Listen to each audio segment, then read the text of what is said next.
Israeli হামলার পর এবার প্রাকৃতিক দুর্যোগে নতুন বিপর্যয়ে গাজার মানুষ। বন্যার পানিতে তলিয়ে গেছে আশ্রয় শিবিরের শত শত তাঁবু। বৃষ্টির পানি আটকে পড়া আশ্রয় শিবিরে ঠান্ডায় মারা যাচ্ছেন অনেক শিশু। দক্ষিণ গাজার খান ইউনিসে রাতে মায়ের সাথেই ঘুমিয়েছিল ৮ মাসের শিশুটি। রাতেই বৃষ্টির পানি তাঁবুতে ঢুকে পড়ে। পরিবার বলছে, বৃষ্টির পানি আর বাতাসে ঠান্ডায় মারা গেছে শিশুটি। আমার 2টি শিশু, তার মধ্যে একটির ঠান্ডায় নিউমোনিয়া হয়েছে। এই পানির মধ্যে বাচ্চাদের নিয়েই আমরা দিন পার করছি।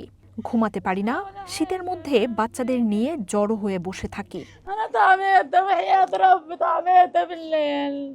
যুদ্ধের সময় ইসরায়েল শত শত পানি নিষ্কাশনের জন্য ব্যবহৃত যন্ত্র ধ্বংস করেছে। মানবিক সংস্থাগুলো বলছে, পুরো গাজার বেশিরভাগ শিবিরই পানিতে ডুবে গেছে। সাহায্যের জন্য ২৫০০-এর বেশি ফোন কল পেয়েছে তারা।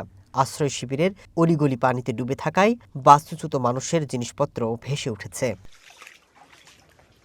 জাতিসংঘের শরণার্থী বিষয়ক সংস্থা বলছে, জলাবদ্ধ রাস্তাঘাট আর পানিতে প্লাবিত তাঁবু পরিস্থিতি আরও ভয়ঙ্কর করে তুলেছে। প্রায় ৮,৫০,০০০ মানুষকে আশ্রয় দেওয়া ৭৬১ স্থান ডুবে যাওয়ার উচ্চ ঝুঁকিতে রয়েছে।